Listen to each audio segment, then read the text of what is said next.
Oh, right. So, in this very short segment, because I don't think I'll be playing much more Diablo, so I just wanted to release this in case anyone was interested. If not, it doesn't matter, but I thought put it there, because then you know. So, I wanted to show my final build quickly, with just all the Paragon, the powers, what I was running, because I significantly altered the Minion build from the Shadow Blight version that a lot of other people run, because the Shadow Blight version is very shit, and I made it better. Well, I say I made it better. The numbers and the dungeons for me were 10 times better all the way through than the Shadow Blight version. I'm not saying it's necessarily better in every scenario, probably isn't. Against super bosses, I couldn't tell you because I don't care about them, because I didn't need to do them. So it's something you'd have to experiment for yourself, but I'll show it anyway, and then maybe you can do some testing and then figure out whether it's worth it or not, but I'll show it either way. So our final gear that we got to, as you can see, we clearly have not done all the masterworking because I just am bored of the season now, because there's not really a theme or anything and the pit is quite boring. But I'll show what you need to boost so that when you want, for people who want to take the masterworking all the way to level 12, you can do that. And this pisses level 12 masterworking like with ease. Like, I'm talking every level is just one shots, and the only thing that wasn't an insta-kill was the bosses, but that's because the stacking I wasn't doing quite right. If you stack it properly, it just one-shots them. But yeah, so really we're looking for either things like golem damage, crit damage buffs on here, obviously, or no, you don't want minion attack speed buff, because this is an attack speed build that abuses this gem here. This is the concept for the build. Not that one. Where is it? This one. So in the Shadow Blight, you don't reach the maximum bonus for this at all, not even close. So I'm basically, instead of using the Shadow Blight key passive, I'm going for the attack speed and abusing to get to boost up to 100% attack speed to get the 150% minion damage, which, believe it or not, at least for me, including when I had the Blighted Aspect proccing on a main hand, this does more damage. Now, I'm not saying it's better on a target dummy, but it's definitely 100% better in dungeons. And considering every build I've seen from anyone who's reputable who makes builds about this, they all do it at target dummies, which is really fucking stupid, because target dummies do not simulate real actual combat in dungeons, which is why this build doesn't really work very well. But like I say, maybe that build is really good for uber bosses with 8 billion health, maybe. But I think you'll find this build will probably still be better. But regardless, you're running reanimation on the main hand to gain as much minion damage as possible. We're running still the same thing, occult domination. This, like I say, as you can clearly tell, not a perfect roll, not what we're looking for. Things like intelligence and movement speed would be nice here. Here, you want Skeletal Mage Mastery max rolled to 2. I've only got it at 1, but you want it at 2, and you want it buffed up as well. Obviously, the same here, Skeletal Mage Mastery, you want it buffed up, and then you probably want golem damage. Because remember, this is speed specific, because there are 2 versions of this build. There is an overall minion build, and there's a minion boss killer build. This is a minion boss killer version, which means it's all golem damage, essentially. But there's little sprinkles in for the others here and there, as I'll show. And so for this, they don't run this on the headpiece, but I've got a buff to it, is Golem Mastery. So the reason why I'm running Golem Mastery is because if I take this chest piece off and I head over to Golem Mastery, which is this one, it's 75%, which is ridiculous for a tier 3 buff. Like, it's pretty insane. But that goes from 75, obviously, as you can imagine, and it's not going to be a fucking shocker to you that it doubles. It's another 75%. And you might go, well, but what about our tankiness? Well, I've got 20,000 armor. Don't get me wrong, the Necro is squishy, period. It is squishy, but that's because we're running Juggernaut aspect. The reason we can run Juggernaut is because if you look on my boots, we have +3 maximum evade charges. +2 will work as well. +3, +2 will work as well. This, normally in this slot, is, or in a defensive slot, is Explosive Mist, which is when you pop your mist, your blood mist, and it pops corpses around you, reducing the cooldown. The problem with that is that it reduces it by such a insignificant amount for the cooldown of what Blood Mist actually is. It's not even worth running, because this is just generally better at surviving and random bullshit like damage that you will take in the pit, and definitely take in the pit all the time. You have a chance of living that, whereas you definitely don't with the Blood Mist one. As I can show by my just shit armor stat. Look at my armor, 4,700. It's about 7,000. Maybe even less when I take this off. And then putting it on, we're up to 20. Right, and all of that trading off for a very small extra cooldown on Blood Mist, which doesn't really do anything anyway. So there's that. Golem, still, you can get a max roll of this. Now, here's where we differ.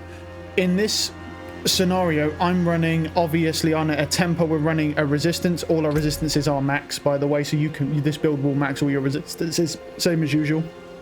Doesn't struggle with any of that. The Skeletal Warrior Mastery, obviously this is pretty much a 15% damage buff per bonus per one that you get, so obviously buffing that up. And you probably want to buff the cooldown reduction, mostly because we're abusing obviously the golem. So we want the golem active up as much as possible. So as much cooldown reduction as you can get is definitely going to help with that, because that's where most of your damage comes in. Because the standard rotation for this type of build is send the golem in with its actual skill, right? Get corpses, use corpse tendrils, pull in the enemies, elites, whatever, then send in your, and then by then your golem will have cooled down again. Use this active cooldown again, it'll one-shot everything. That's pretty much the standard rotation for getting through the elites over and over and over again. And trust me when I tell you that if you run the Reapers with the wind-up attack and you run Decrepify over here, and I will show all of this slower, like when we go to it. If you run this, you will always pretty much have corpse tendrils. As long as you'll find something, you'll always have your corpse tendrils, and you'll always have your golem cooldown all the time.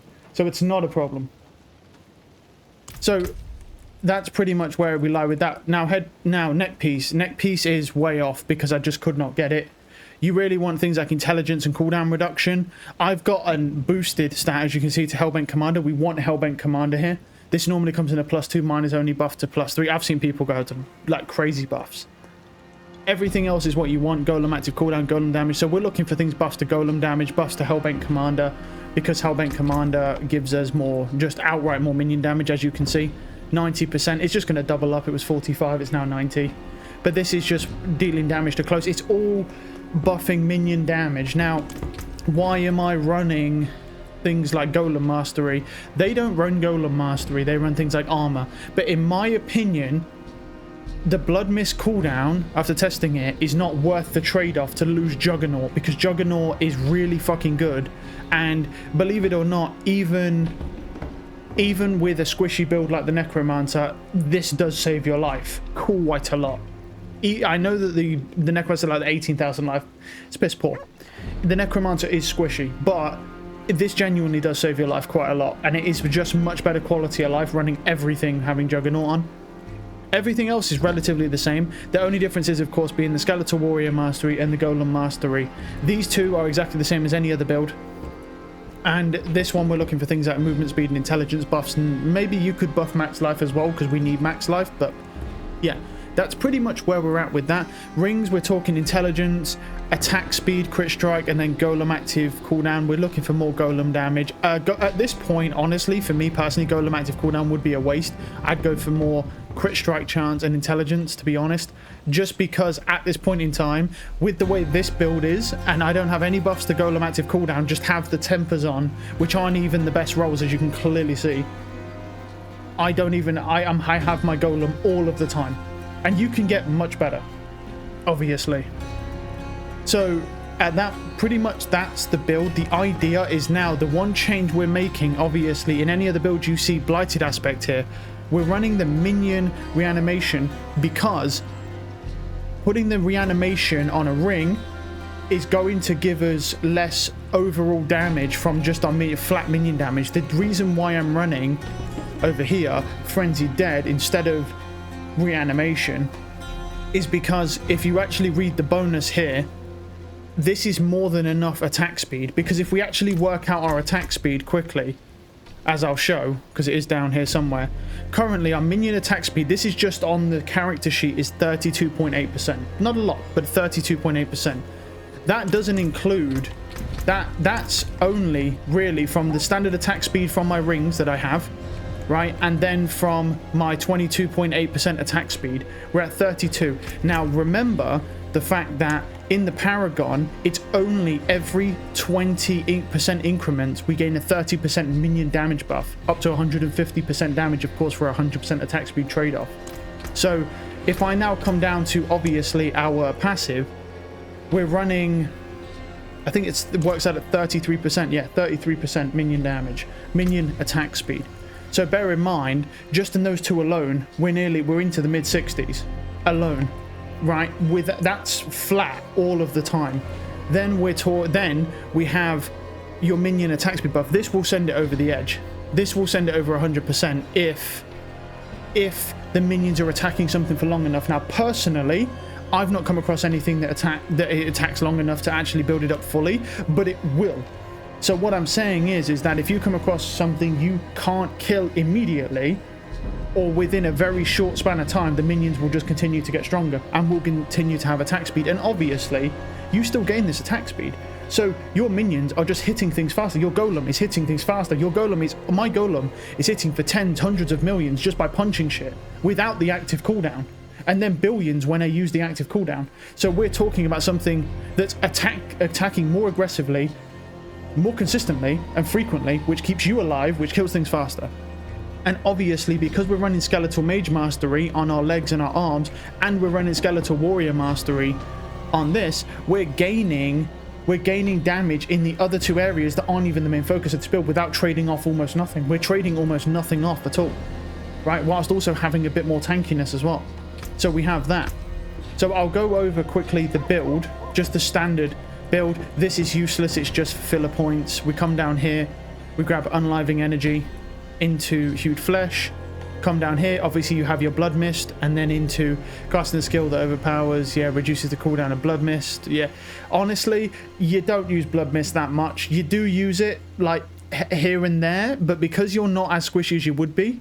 Now obviously I'm not running darkness skills. You're going to see these darkness skills, so I've reallocated these points. First off, more armor all the time. We have obviously our Skeletal Warrior Mastery, which was already there. We come down to Grim Harvest, Fueled by Death. To be honest, this Fueled by Death, you need this all the time, because obviously the concept is that every time corpses are dropping, you're going to need to be spamming your Warrior Mastery for your Skeletal Priest. So yeah, Death's Embrace, Death's Approach, Skeletal Mage Mastery, of course, Decrepify, and then we just run over to here with the 1 second cooldown. So you spam Decrepify, and then 12% increased damage to cursed enemies, because that transfers to your minions.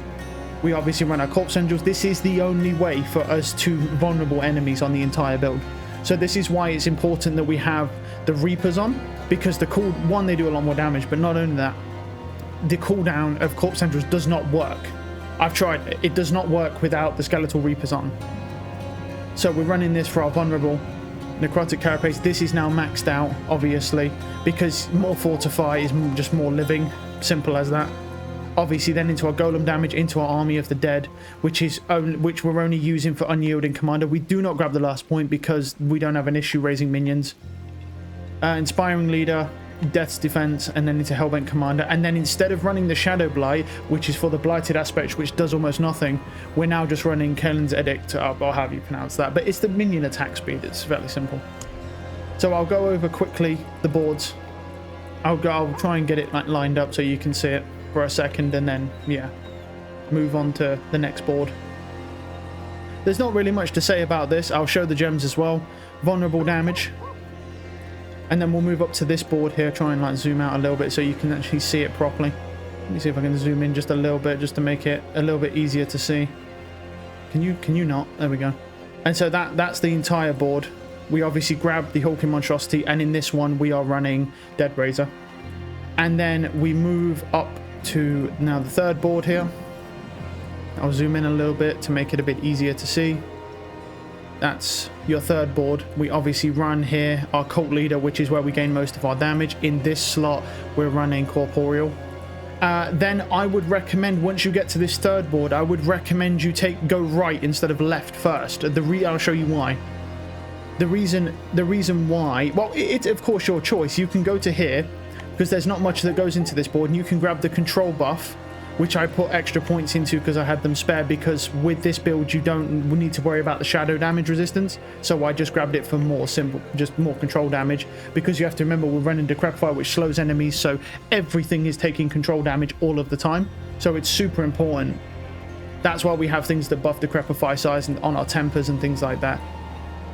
But the biggest thing, yeah, I mean, I can go back over the tempers because I didn't really mention them, but you can see them. I've highlighted all the gear more than enough. Now, the reason I recommended going over to the right is because we work towards this, which is Flesh Eater, which, considering we're spamming corpses constantly, we're gaining a 40% damage buff almost all the time to our minions. So we come into here, and we're running in this build, we're running Golem, and then of course we grab the legendary gem, Scent of Death, and then we come down here and then into what's left of this last board here, the fifth board, which then obviously really we're just here for Flesh Eater, and then we're just grabbing this, which goes in essence, goes in here for our crit damage. Nothing special there. Then we come over to here, and then we obviously finish off the entire Paragon board with the sixth board, grabbing control here, and then grabbing all of this. I mean, it's fairly simple. To be honest, you know, the Paragon board is pretty much flawless. I have not changed the Paragon board at all. As I said, the only thing I have done to this board is take out some of the points out of the shadow resistance, because if you build it as I've built it, you will not need the shadow resistance at all, because you will actually have all the proper resistances. Of course, you can mismatch them with the gear as you normally can with any slots. And then I just put them into extra control damage, because it's the only place you can really gain free damage, and the control damage is very good because we're constantly using Decrepify.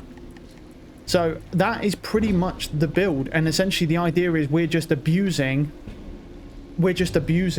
constantly the attack speed, and that was better for me. And I did switch back to the blighted aspect, and I did try it, and at least to where I got to with it, it was worse in every scenario. It just did less damage all the time, and it was a motherfucker to proc. Now let me give you an example of how bad it actually was to proc.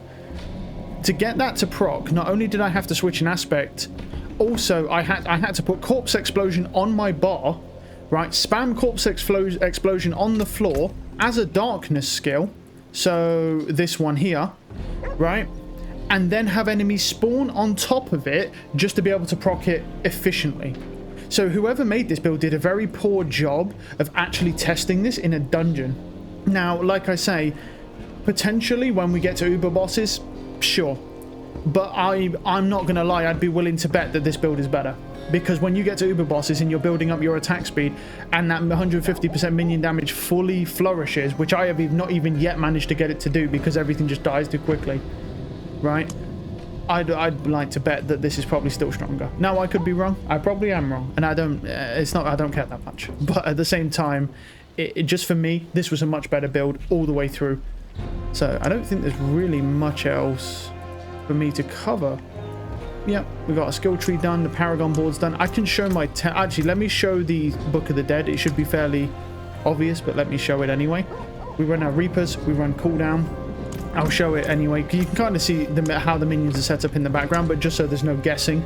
Shadow, and then we run the extra 15% damage for the Shadow. Because we're running a Cold Domination, we do get 5 of those. We do get 5 Shadow Mages, so we want that damage. And then here, Blood Golem, and this make sure we want the Blood Golem on, because this is our bread and butter for almost all of our damage. This is where your billions of damage are going to come from. It's coming from this Golem. And obviously when we're talking, bear in mind you don't normally have Golem Mastery on the chest piece at all. On any other build, you're losing. I'm gaining an extra 150% damage just on my Golem, which is the bread and butter of this whole build. So yeah, but that's pretty much it. Buffs you could do that I have not achieved. You want to really get a buff to your main hand here. This is a perfect roll main hand, but it's not by no means a god roll main hand. It doesn't even have a boosted stat on it. The rings are perfect. Obviously you could get better versions, but they are perfect. Both rings are pretty much just spot on where you want them. The neck piece is far off. You want Hellbent Commander, but you want intelligence and cooldown reduction on top of Hellbent Commander, not maximum life and damage. The neck piece, the head piece is a perfect roll. Nothing changes on that. The chest piece is a perfect roll. Nothing changes on that. The arms are a perfect roll. Nothing changes on that. The legs are a perfect roll, but the skeletal mage mastery needs to be +2, not +1, of course. And then if you can get a buff from the masterwork to even higher, you're looking for that. So when you're re-rolling your masterworking, you're looking for buffs to skeletal mage mastery, skeletal warrior mastery, golem mastery, and then obviously Hellbent Commander. And that is for the most part it. We're running movement speed, Decrepify on our temper on our boots, corpse tendril and total armor on the legs. On the arms, running golem damage and corpse tendril size, so we can pull enemies in better, because it is our bread and butter for our vulnerable. I didn't actually show the exploit gem on the first page. I will show it. It is there on the first page. We have blood mist and corpse tendril size, and then Decrepify size and shadow resistance. You can change that to whatever resistance you want. I just used it for shadow resistance to max out. You can just swap and change them out as you need them, and whatever gems you need to swap out, just mix and match them. Golem, active cooldown reduction, golem damage, cooldown reduction, and then golem damage, cooldown reduction. And that's pretty much it. And then in this one, the only difference is you have the minion attack speed on the main hand. Max roll if possible. If not, it is what it is. I know how the tempers work. They can be very hit and miss. Yeah, and I will quickly show, although a little bit stagnated, but I will show the exploit gem is in the first slot. So, like I say, the vulnerable gem only procs from corpse tendrils, so make sure you're always running them as much cooldown as you can get, because corpse tendrils is your bread and butter pretty much for a good chunk of like elites as you get up to the harder levels of the pit, or anything really. You need that vulnerable damage. But when you're at a point where I'm at now, which is probably only about 70% of the way through the build, I would argue probably about 70% I've done of this build, you can pretty much spam corpse tendrils whenever you want, as long as you're in combat. Obviously, if you insta-kill everything, as this build just tends to do, without you even really needing to try, yeah, it's pretty much standard. I could show... Actually, do you know what I will do quickly? I will go down... I'm going to go down to a very low version of this pit. Go down to a low version and show this version here. Just doesn't matter what. I'll just show quickly the rotation for this pit as well. This pit really doesn't struggle. Like I say, I've not got to 200 on the pit because I'm just bored of doing the pit, because it's not very interesting. I'm not gonna overshadow it. It's not very interesting. But simply, you just Decrepify, send your minion in, right? You buff your guys, you do corpse tendril, and then if the enemy survives, you just send your minion in again, and just do that over and over and over again. That's it. So it's just Decrepify, send your golem in. When he creates corpses, we use our skeletal priest to empower ourselves and our minions, and then we straight away go into corpse tendrils and then send our minion in a second time, and he will be cooled down by then. And you just spam that shit over and over and over again, and everything will die over and over and over again. And that's pretty much it. That's literally the rotation. It's not very difficult. Now, the only time we really use our ult, to be honest, you ain't gonna need it on groups. You can if you want to. You just use it on bosses. All you do is just pop your ultimate, Decrepify, and then just send your golem in. He'll do a chunk of damage, or depending on how much damage health the boss has, if it's going to survive, wait for your minions to attack. They will create corpses, then use corpse tendrils, then send your minion in. But remember, your minion has a or your golem has a very short cooldown, so don't be sparing with it. You don't have to worry about always having the maximum amount of damage, because, for example, if you pop your Army of the Dead, send your golem in, he does a little bit because it's not vulnerable, and then you pop your corpse tendrils. By the time your corpse tendrils is done, you'll have your golem back. So you don't have to be so sparing with your golem's active cooldown. The idea is that you just keep chunking and chunking and chunking, and obviously you'll be able to survive. I mean, you can survive some attacks. Boss attacks will annihilate you because it's a Necromancer. Remember that. Yes, we are running Juggernaut. Yes, it does help you survive and gives you a lot better quality of life, but it is a Necromancer, so it's not designed to sponge stuff. There are ways you can make this class really tanky. This is not one of them, but it does help overall. I think that pretty much covers everything though. So thanks for watching, and I mean, if you have any questions, I mean, I'll try and answer them. It's not like I'm an expert on this build. I'm really not. I just found that the build that everyone was running initially was just very lacking, and I just tried some things and managed to improve it, at least for the majority of all the content in the game at the moment. But yeah, taking it all the way, I could not say 100% that it is the best build, or it's going to be the best build, or there's a version of this attack speed that is the best, because it is limited to 100% attack speed, so you're capped out. But I guess most builds are, really. I mean, if your blighted aspect eventually procs in 1,000 years and you get that 200 plus damage bonus, which I have tried, seems to do less from my experience, but yeah, maybe your experience is different. So have a good one. Thanks for watching. Peace out.